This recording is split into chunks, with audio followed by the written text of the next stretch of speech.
It is December 16th. This is Legit Betting Edge podcast, episode number 20. I'm Brian Benito with my partner, Scott Johnson. Glad to have you back on board. We're doing one. We missed Friday, but we're back here. It is Tuesday morning. How you doing, Scott? Doing good. Fresh off date night. Crazy night in the NFL. I assume I didn't see one down to that Cleveland-Baltimore game, but we were just talking about that before we came on. So there was excitement at the end of that game, and had some college basketball going on last night, but we got a lot of games today and getting ready to play some bets and do some write-ups. So ready to go. Yeah, I can imagine the books probably took a beating on that game with that safety at the end of it. I turned the TV off actually after the field goal because I had a money line. Everybody I had was on the money line, Ravens money line. I know it would have landed on 3 without that extra safety. Goes to 5. The line started out with, I think at the beginning of the week, Cleveland -1 went to Ravens -3.5. All the sharps in the world were on the Ravens. The books must have took a beating, no? Yeah. I mean, like I said, I've kind of ventured away from the NFL and college football because my sport's here, college basketball. So I haven't done a lot, looked at a lot, but yeah, I'm assuming that the books did take a bit. It's nice to see them get hit once in a while because they're usually the ones who are hitting. So, I love it when they get hit. Yeah, I know you've been killing college hoops. We'll get into that shortly. Let's start out with the social media, how they can find you, what's happening. You can go to my Twitter at ScojoAZSports. We got a ton of content that I put out there. My website, I write a lot of articles and blogs there, and then I try to get them out on Twitter as much as I can.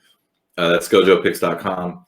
And I am over on Instagram and Facebook. I'm not doing a lot with that right now, but Scojo Picks is Instagram and Facebook. Those are my pages there. That's where you can find me. I haven't put a lot of content out on that yet. I'll get there. But right now, I'm just mostly on Twitter and on my website. Absolutely understandable. If you're watching this on YouTube, make sure you smash the like button, subscribe to the channel, please. I know this is the beginning of the podcast. Please hit the subscribe button. It helps us grow, helps us give more information out. You can find me at @my_bankroll on Twitter. Subscribe. Follow me. I appreciate that. I got more stuff going on. Not really important at this point in time. What is important is we do a quick recap, sip some coffee, talk about things that we felt were important for betting. NFL, college hoops, start with college football. What did you see on Saturday? If you followed it at all, did you bet any games? I had a few bets out there, but just strictly bets that guys that I follow, that I put out there. I was on the LSU plus 24. I had that, and I watched a little bit of that game, but could not believe, Florida, I think, needed a big win there. So they faltered there. Alabama, just a beast. It looks like it's going to be Alabama, Clemson. I don't see really anything else that could really happen. I mean, I know this craziness going on with Ohio State, and I'm not going to debate the fact that Ohio State's probably one of the top 4 teams in the country. I have no doubt that they are. What I debate is I think the Pac-12 and the Big Ten absolutely screwed up this whole season, and as a conference, I believe should be punished, and they shouldn't have anybody in the college football playoff. That's just my opinion on it. I don't think anybody from the Big Ten or the Pac-12. Like I said, Ohio State could win the national championship. There's no doubt in my mind. I'm not saying that they're not a good team. They're a very good team. I just don't like what the conferences did. They screwed these kids over, in my opinion. I mean, I understand there's a pandemic. I know there's a lot going on out there and a lot that we don't know about, and they're trying to, protect everybody. But if you're going to protect everybody, then stick to your guns and don't come back. But don't cancel the season and then, everybody else is making money. Let's jump in halfway. And, and now, an Ohio State team, like I said, who I have no doubt is one of the top 4 teams in the country, they didn't have to avoid all the landmines that all these other teams had to avoid. They all had to play 8, 9, 10 games. These guys are only playing 5. So they got to sidestep a lot of these landmines. I just don't think it's fair. Plus the Big Ten changing the rules for them. It's just a joke. So it is a joke. It is a joke. I agree with you 100%. Yeah. So I'd like to see Ohio State get into the playoff. I'd like to see them play Alabama, and I'd love to see Alabama just put a hurting on them. That's what I'd love to see happen. I don't know that will happen. Yeah, listen, that would be justification. That would be the perfect turnabout for the conference itself. A couple of notes in college football. USC was going to play Washington. Now Washington can't play. They're going to play Oregon for the title. That seems silly. Again, going back to Ohio State, do I think Ohio State is one of the top four? They might be. They had a tough time with Indiana. Indiana could have beat them. So I don't know that they are in the top four. I think there might be another team better than them. Look, if you're not going to take a side game against Coastal Carolina because you don't have the balls because Coastal might upset you, I mean, your game gets canceled against Michigan. Michigan can't play. Take a game against Coastal. I mean, they'll play you. They'll play anybody. Take a game against BYU. Try to bolster it. Do something. Texas A&M. There's a lot of talk about Texas A&M, and I don't think it was anything to do with Ohio State not wanting to play. I think Ohio State would play anybody. It's the Big Ten. The Big Ten won't let them go out conference and play any of these games. So the Big Ten, like I said, the Big Ten should be punished, not Ohio State. I know Ohio State's in the Big Ten, but I just, like I said, the Pac-12 and the Big Ten to me just flubbed this whole thing. So I agree. I agree with you. I'll say this on Saturday though: Army Navy under for I don't know the umpteenth time, and Army minus the points were the only two plays I looked at the whole Saturday. I was. Even though I haven't bet a lot, I just turned my focus to watching this college basketball because this is big. There's games every day, a ton of games, a ton of schools, and there's going to be a ton of games played. So I did watch a lot of that, played a couple of games, making a few bucks here and there on college hoops right now, not really crushing it yet. You're the demon on that, but before we get to college hoops, let's get to the NFL real quick. I did have a bet on Sunday, the Detroit Lions plus 8.5. They wind up covering, staying inside that, losing by 7. I saw the Buffalo Bills beat the Pittsburgh Steelers on Sunday night also, and then last night, obviously, the Monday night game. What stood out for you in the NFL going forward? Anything, any notes, anything? Obviously, the Eagles take down the New Orleans Saints. I kind of felt that they'd stay inside the number. I didn't know they'd upset them. But and then the Chiefs, they give a backdoor cover to the Miami Dolphins because Mahomes just decides to throw that ball to the Dolphins all day. So, yeah. I mean, there was a lot of games. I mean, I was actually looking at that Eagles game with Jalen Hurts coming in. I like them to stay inside the number. Plus, New Orleans had pretty much clinched the division. Yeah. So I thought there would be a letdown. Yeah, letdown, kind of relax there. And the Eagles, the Eagles are no joke on defense. That Eagles defense flies around and plays really well. Their offense has just been killing them all year long. And I still, even though, they're probably not going to win that division, I still do think they're the best team in that division. Although Washington is playing great. That defense is swarming in. Alex Smith, he's doing enough. And so Washington's looking really good. The NFC West was supposed to be like this, but they're kind of faltering a little bit here. It looks like Seattle with their schedule is probably going to, run the table in the NFC West. They're probably going to win that division. The Cardinals, they beat the Giants, but the Giants, they're again, Giants at home.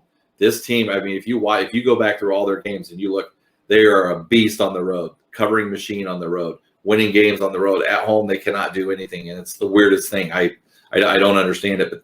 But so the NFC East, I don't know. I kind of like Washington to come out of there now, but that changes every week. And in the AFC, Pittsburgh's lost a couple in a row now. Buffalo's legit, so it's going to be fun. The playoffs it's going to be a good time. You got that extra team in there this year, so it's going to be wild. I still like Kansas City. I think Kansas City is kind of one of those teams that can kind of hit the gas pedal whenever they want. They get a little lazy sometimes, but when the playoffs comes around, I think, I like Kansas City. I like them to repeat. That's just how I feel about their team, but we'll see. I haven't really done a lot of betting in the NFL because once college basketball starts, that's where all my focus goes. And I stay in college basketball until the end. So in NBA, when the NBA comes on, I'll do NBA, but I've gone away from the football right now. So, right. A couple of notes, and I did put them on Twitter. Here's what I think. I think Kansas City's real careless with the football. I think it's going to bite them this weekend. I think the Saints are going to come back hardcore. You're right. The Saints were due a letdown. I think they come back strong this week. I think the Chiefs go down. They lose their second game of the season this week. I'll tell you what, Denver's playing pretty good, and they're coming home after a nice victory where they were leading the whole game. Buffalo coming after a hard-fought second half. They had to use everything they had to pull away from the Steelers. I think it's a letdown spot for the Bills. I think the Denver Broncos are going to catch them. I think that happens this week. I'll definitely take the Broncos plus the points and a money line play for sure. That is happening. As far as the Seattle Seahawks, yeah, they're a good team. I still think that the Rams are winning that division, even though Goff is a weak link. I think the Seahawks could go into Philadelphia and possibly lose this week. Philly could get their second win in a row. A team that plays hard, even though they lose every week, they keep playing hard, which they were playing hard, and their defense does stand up. They tend to get fortunate at times. The same way the Broncos have been playing good last couple of weeks. I just think that when you do that and you catch teams in a certain spot, in a certain position, and with your effort, things seem to kind of fall your way. And I think that'll happen this week. I think there's a couple of really good spots to look at. But yeah, the Chiefs are careless, and they're going to pay this weekend, I believe. And I think the Saints are a legit Super Bowl contender. In fact, Saints and the Chiefs will probably be in the Super Bowl, and this is going to be there'll be a rematch of this coming week. That's what I think. So cool. All right. Yeah. That said, let's move on to college hoops. Before we go into the games, did we have some questions we want to go through? Talk about shoot the shit on it. Yeah, we shot out a tweet yesterday, and told people to shoot us some DMs and ask some questions, and we got a few. And the majority of the questions that I got was about live betting, second half betting, first half betting on college basketball. And I started doing that about, I would say, maybe about 5 years ago. And I actually remember the game that kind of got me going in that direction. It was California and Utah. And I had Utah like -8 in that game, and California just came out on fire. The first 12 minutes of that game, they didn't miss a shot. Literally didn't miss a shot. They did not miss a shot. They were up 28-6 or 28-8, wow. After 12 minutes. But, realistically, Utah had made a few turnovers. Utah was the better team. You knew that they were going to come back there. So, the live line at the time was like Utah plus 14. And I had taken Utah -8 in that game. So I took the live line at plus 14. Utah started to chip away in that at the lead. By the time they go into, I think Cal only scored 2 more points the rest of the first half. It's 30-22 going into at halftime. And then, Utah was like -7 for a second half bet. And Utah ends up coming all the way back and covering. They just blew California out in the second half. They ended up beating California by like 20 points. So they were down. So that was kind of like the epiphany for me, where I started really looking at, you can make a lot of money, but with the live betting and the second half betting, what I've learned more for me is it allows me to kind of get out of bets that maybe I made an error in judgment in. So a game that we had this last Saturday, Notre Dame, Kentucky, I was on the right side of that. I had Notre Dame and Notre Dame money line. I didn't like Kentucky's form. I didn't like how they were playing. And Notre Dame just came out in the first half. And again, they hit everything. And they just blew Kentucky out in that first half. And I think they were up by like 22 or 24 at halftime. And the second half line on there is Kentucky, I think, -8. So there was a ton of value in Kentucky -8 because Notre Dame's probably not going to continue what they're doing.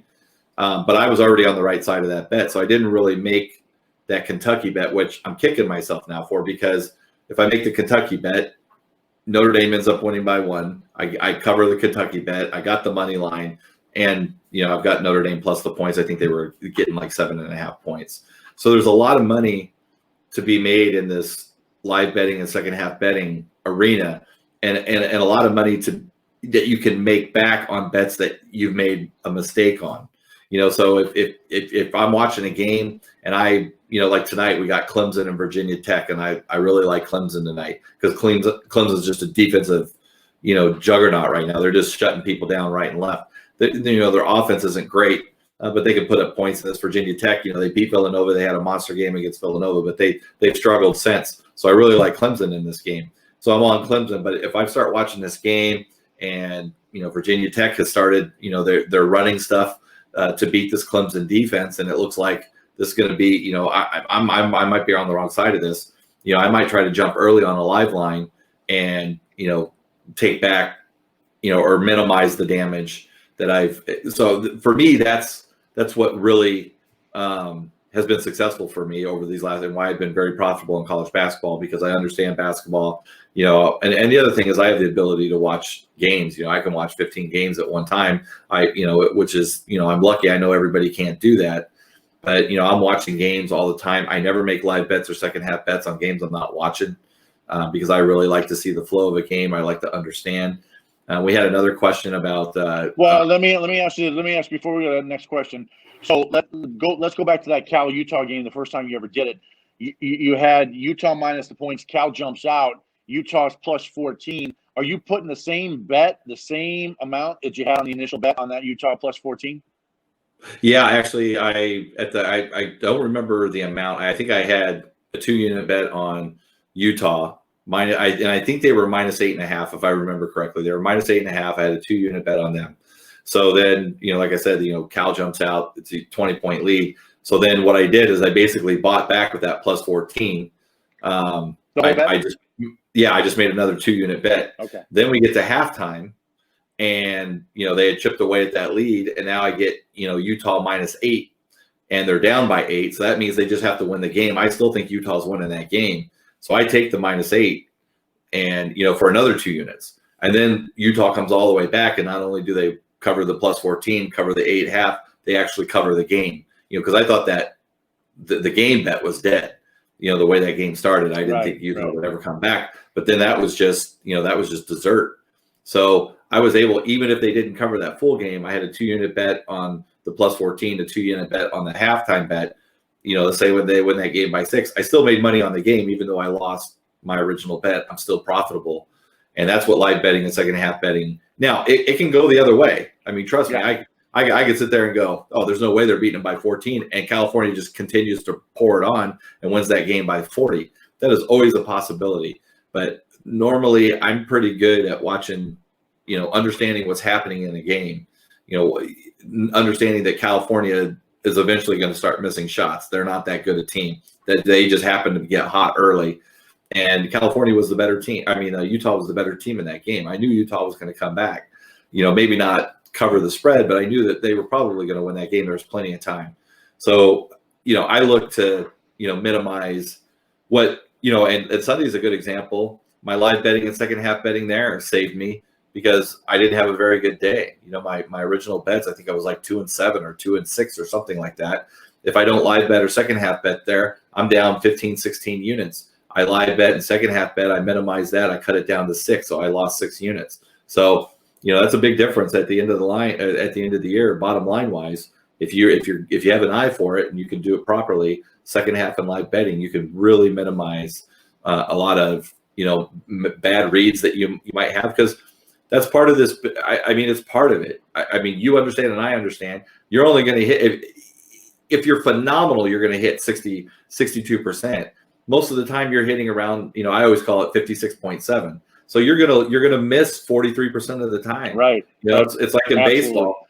Baseball, you're a 300 hitter, you're in the Hall of Fame. But that also means that you failed 7 times out of 10. You only succeeded 3 out. So it's about the math. I mean, nobody's going to hit 100% of their plays. Nobody's going to hit 70% of their plays. You might over a short span, but over a long period of time, that's not going to happen.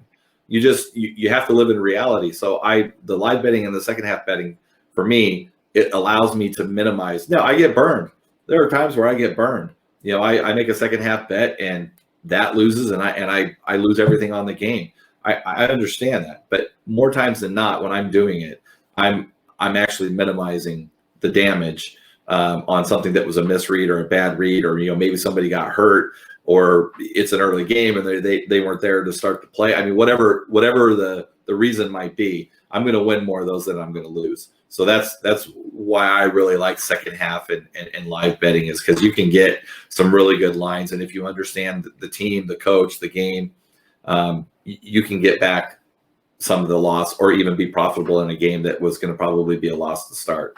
So that's what I like to do there. So okay, well, all right, move on to the second thing you were about to say. Well, and then another question was about playing middles.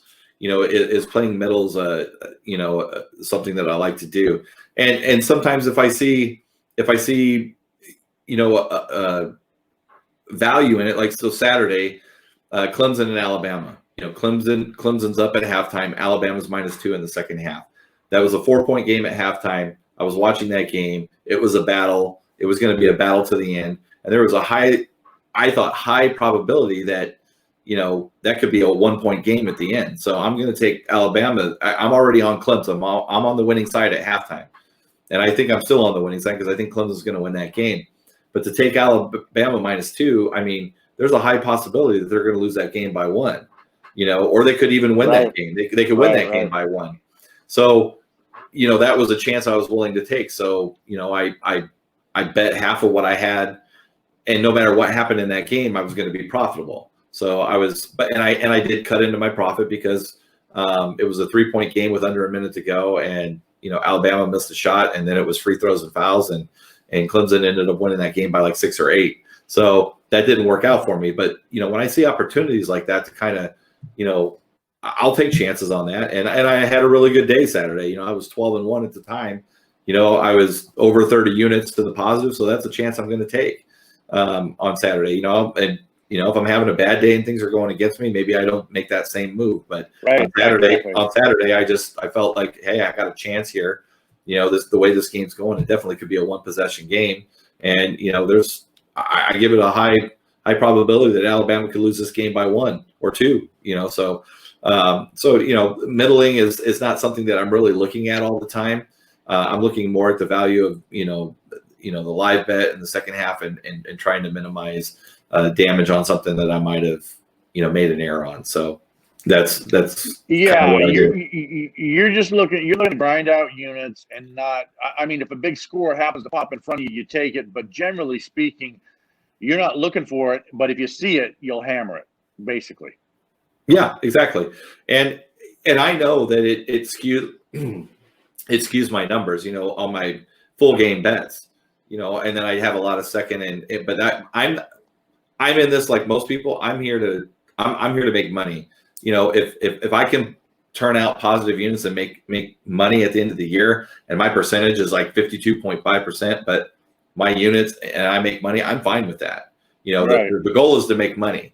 I'm not on here to try to hit 70% of games and shit because I know that that's not going to happen. I know that that's really not reality. Yeah, talk about how you had Coppin State against Greensboro last week. Talk about how you hunt down money line winners.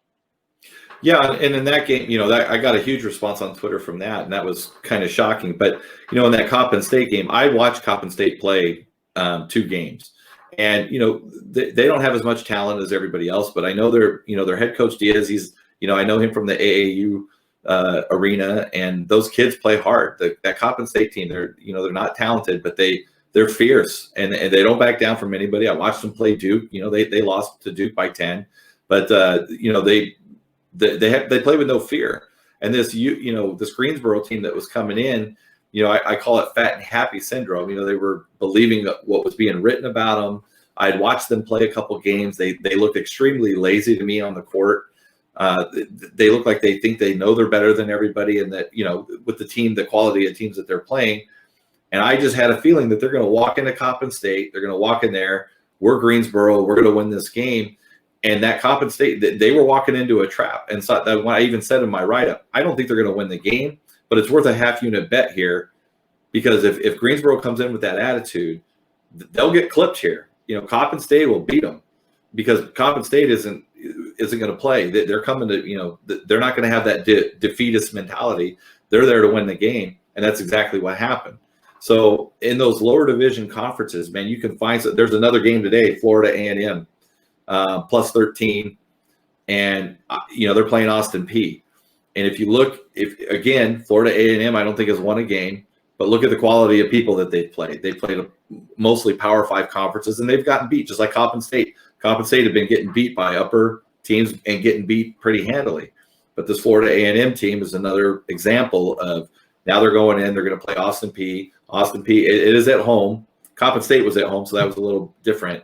Austin Peay's at home here. Florida A&M's coming in there, but they're battle tested. And if Austin Peay comes in here lazy, that's a game where this Florida A&M they're a good team.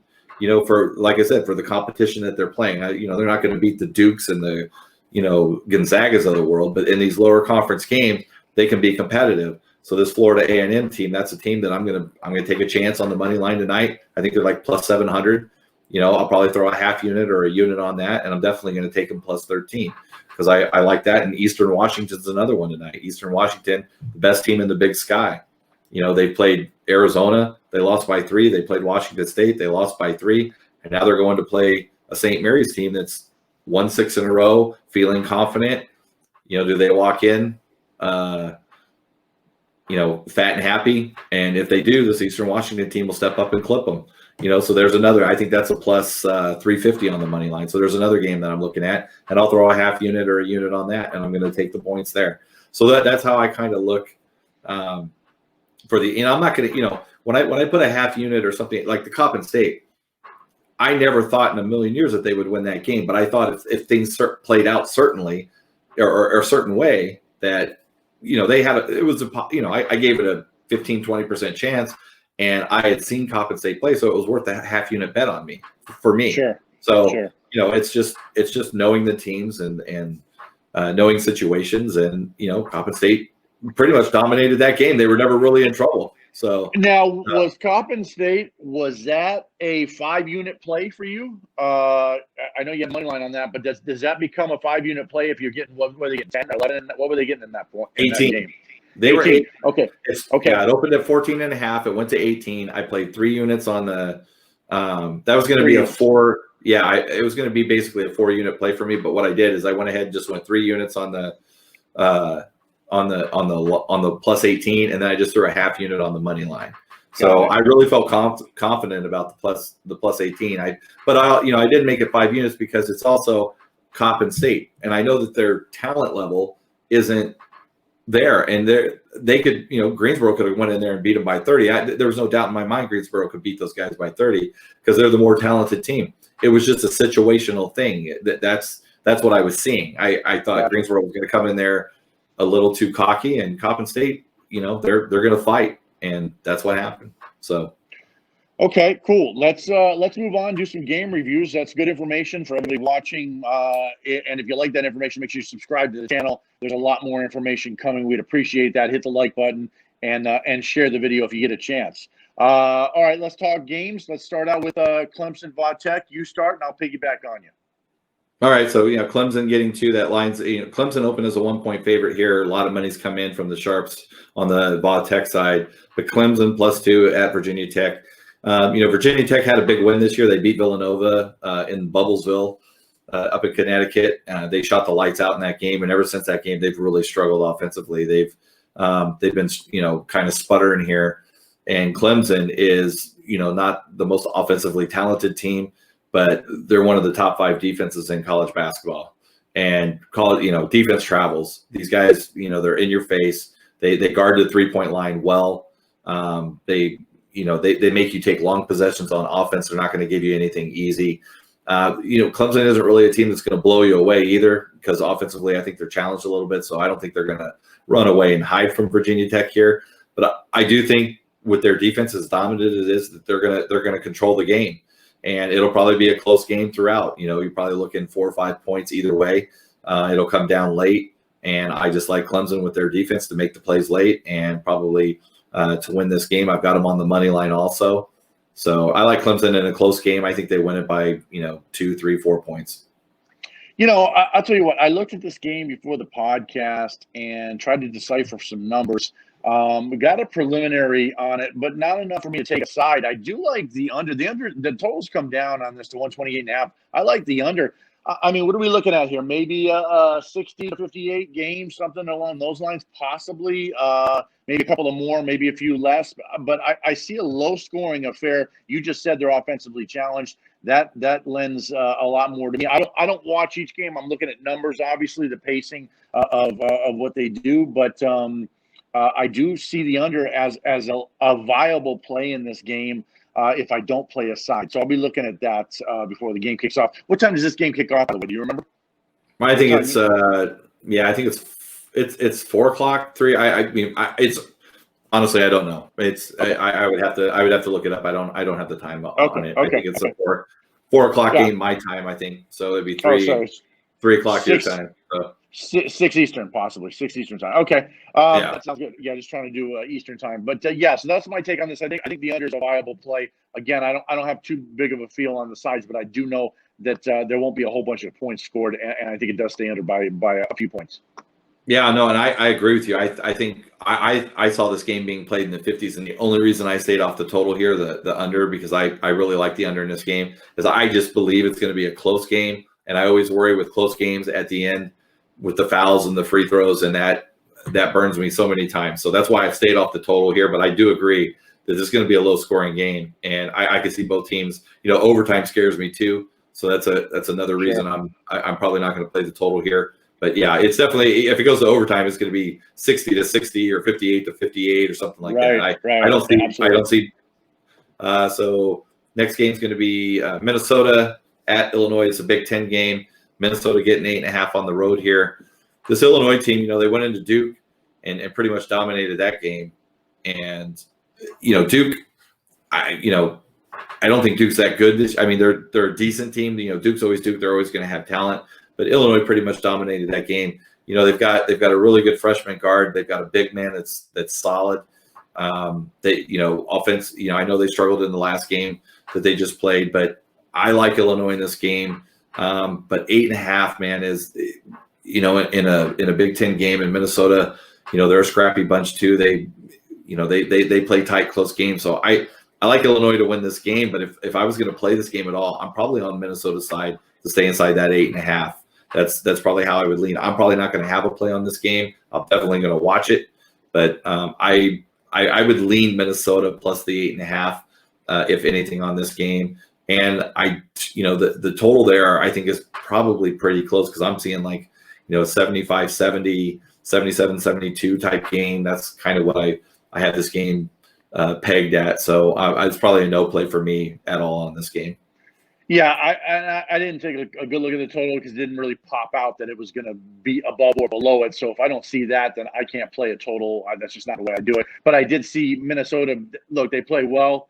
They're playing together, and it's not just one or two games. They've been playing well the whole season so far. They've lost one game. I'm not sure. Maybe one game. Illinois 4-2. Minnesota's 5-1. They play well. 8.5 is a lot of points. Illinois had trouble at Missouri, favored by 4, couldn't do anything, couldn't even, after the first few minutes, they were behind the whole game. They're chasing the whole game. They can't catch up, even though they had a flurry in the second half. Missouri just had too many answers for them.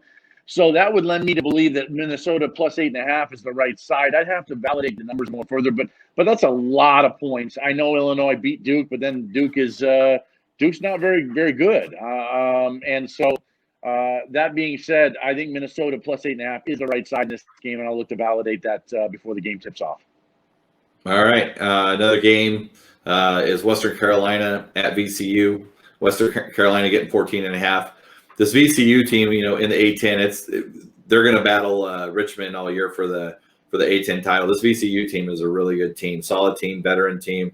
They're just incredible on the defensive side. I think right now they're 13th in the country in steals, 18th in rebounding. They guard the 3-point line really well, and that's what this Western Carolina team. This Western Carolina team has some guys that can light it up from the outside. They're a high-scoring team. They're usually playing games in the 80s and 90s, but they're not going to get there in this game. This VCU, they have a common opponent.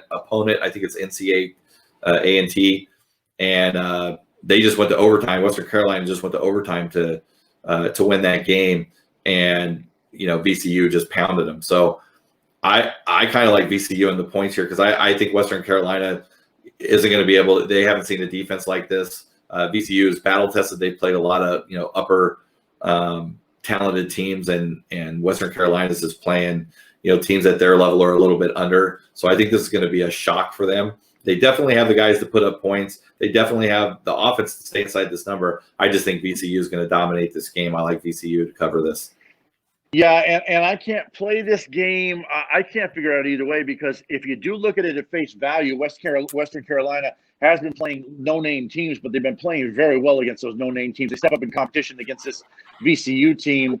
And I really, in a situation where you've been playing weak competition and you make a step up, you get 14.5. It sure looks tempting to take the 14.5. But because of of the no name that Western Carolina just played, I can't do that. So this will be a no play for me. I don't have an opinion on it, although I will say this. Just looking at it at face value without digging deep, 14.5 looks tempting. It sure does. Yep. And then we got some, we talked about it earlier, some money line dogs here. And the two, I talked about them earlier, but the two that I like tonight is I love Florida A&M at Austin Peay. Florida A&M, they haven't won a game yet, but they played Georgia, Oregon, Oklahoma. They played those three teams, and they got handled pretty much in those games. But that's tough competition. They're playing against upper tier competition, and now they're coming in to play Austin Peay. And Austin Peay's been playing teams like Nebraska, Omaha, Eastern Tennessee, Abilene Christian, Murray State. And those teams they're good teams for the mid majors, but they haven't played any of those Power 5 conferences. Florida A&M has. So I think they're a little battle tested. I like them to stay inside the 13. I think that line is at 13 currently. And Florida A&M, that's there's another half unit bet on a money line there. And then the other game I like tonight is Eastern Washington. Eastern Washington, again, the best team in the Big Sky. They played two Pac-12 teams. They lost both of those games, but lost by 3. And they played an Arizona team that's an Arizona team is pretty good. They're not great, but they're definitely a fast-paced team, and they can put up offense. So this Eastern Washington team, they're a veteran team. They've been together. So getting 9 at St. Mary's. St. Mary's has won 6 in a row. I bet it's a good coach there. So that team getting the fat and happy syndrome, I don't think that probably is going to happen with them.